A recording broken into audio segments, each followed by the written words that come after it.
Hello, friends. It's Chop. Today we will be discussing the much maligned inventor of the microphone, Adolf Hitler, and why he's gotten really like a bad rap, and we're hopefully going to resuscitate the reputation of leader of the German National Socialist Party, Adolf Hitler. Joining us to discuss this topic is, of course, Ben Mackenzie. Ben, how are you? I'm great. Thank you for having me on. This is such an important topic for me to discuss. I appreciate it. Ben, first question. Do you think that bipolar men should be allowed to see their kids?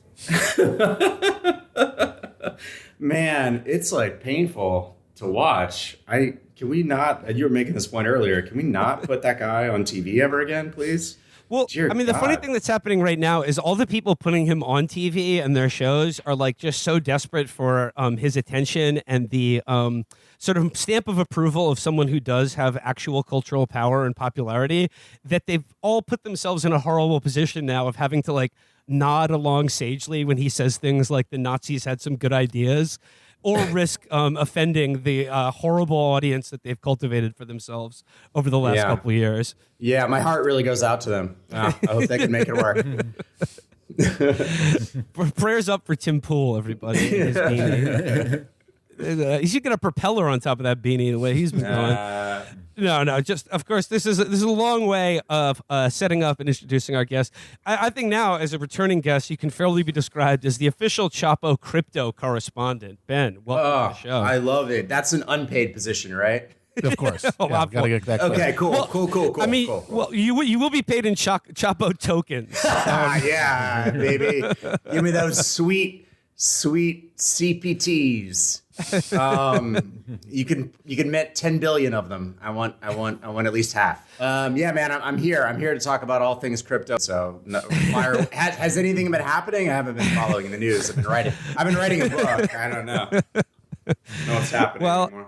Well, yeah, I mean, we pitched this as a big victory lap because of the lightning quick collapse of FTX and the Wicker Man like scenario going on right now with Sam Bankman-Fried.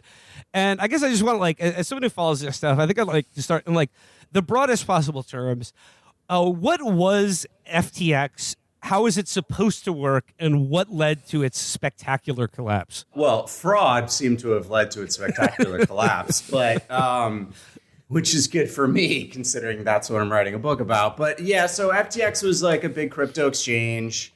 You know, if you watch sports, it was impossible to ignore them. They had, the rights to the Miami Heat arena, FTX arena, excuse me, for as long as that lasts. They had the Major League umpires uniforms. The first time they've ever given like a patch for the uniforms, which is pretty hilarious. They were like literally buying off the umps, which I thought was cool.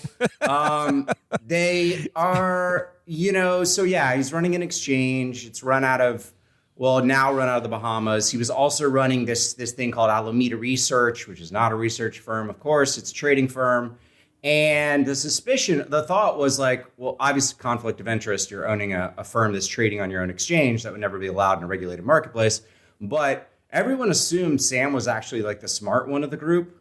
Admittedly, somewhat of a dubious prize in crypto, but still, like he was the guy who, had it all figured out and was probably doing all sorts of shenanigans that he would probably get away with and making a ton of money. And then lo and behold, we figure out, oops, he actually has gambled away, lost all of the money, and not just the money from Alameda that he'd taken from venture capitalists, but regular people's money that had put it on FTX. So yeah, I thought like, the infamous podcast appearance when he was on Odd Lots. Yeah. Well, with Joe Weisenthal and Tracy Alloway, very good show, where he describes yield farming, and he basically just describes a Ponzi scheme.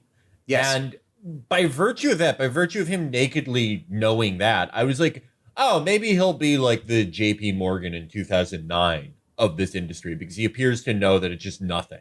That It's like that there's nothing you can do on the blockchain that you can't do better on existing technologies. But yeah, it turns out like all of these guys, like everyone nowadays, he did not want to actually be making money on the thing he was supposed to be making money on. He thought he was too smart for that and completely ruined everything. Well, one of the fucking hilarious things about him being called the JP Morgan of crypto is that JP Morgan, so what they're referencing is 1907, and when JP Morgan had to like basically get this group of rich dudes to like bail out all these banks that were falling apart. Well, Morgan laid bare the fact that you needed a central bank. Like the failures of the system prior to having a central bank is one of the reasons like we created this trusted third party, which crypto is like dead set on like taking away, right? It's trustless. Like it's just you and me. We're just gonna transact directly, except we're also gonna have to run it through a Bahamas based shell corporation in the Caribbean. Like it's all just like nonsense. It's like, well, whoever Satoshi was, whatever he or they were doing, like what it's become is online poker 2.0, right? It's the same thing that they were doing. And there's a lot of the same players involved. People are like shuffling money through shell corporations overseas. And ultimately it always falls apart because they're always cheating and robbing people. And we're just doing it bigger this time. 40 million Americans bought this crap. But like the exchange part, and then there's the Alameda research part. I guess like in a really, really question, like a crypto exchange is essentially, it's a portal through which the, retail crypto investor purchases crypto coins or tokens or something like that. Was this an exchange for all kinds of cryptocurrency or just one specific kind of cryptocurrency? No, yeah. You could trade anything or a lot of different things. I mean, they all have their own listing standards.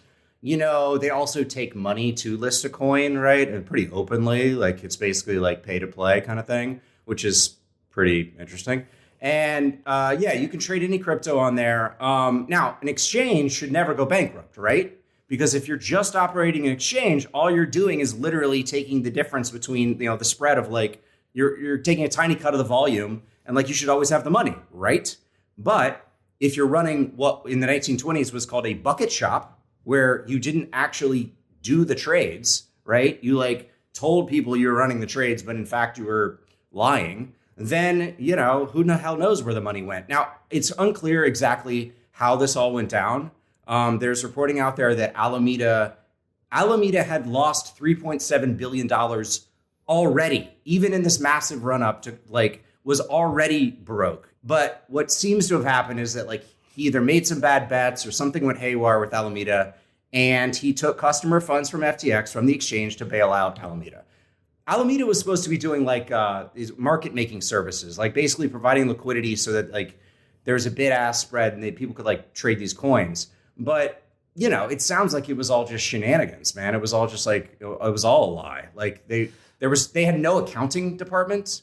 They had no P&L statement. Like, yeah, no, I'm not fucking kidding. What was Elon Musk in charge of this? Let everyone go and payroll and accounting. Yeah, he's a takeover bid. I'm sure is like on the horizon. But yeah, so for the average person, right? They saw the Super Bowl ad, and they also, part of the thing that's fascinating about Sam Bankman-Fried is like, just like coming out of nowhere, like seemingly came out of nowhere. This weird, very kind of like unappealing looking dork. Became, and with FTX, the face of what was billed as the reliable, responsible adult fake money casino. But essentially what was happening is that like for the person who saw the ad on TV and then bought a token and had money in an account on FTX, that Alameda Research, with like apparently what's alleged to be backdoor code written into the architecture of the entire thing itself, had their accounts emptied and had that money being used to place very risky bets on other forms of cryptocurrency or just pure gambling with the money that was in people's FTX accounts. Yeah, and then some of that money reportedly made it into accounts that Sam controlled. Like he gave himself loans. He gave himself $1 billion loan. He gave this other guy that worked for him a massive loan, several other people. So some of it looks like he literally was taking money that he'd gotten, like reportedly took $300 million of a $400 million meme round of investing and just like put it in an account for himself and was like buying real estate for his parents and like or under his parents' name.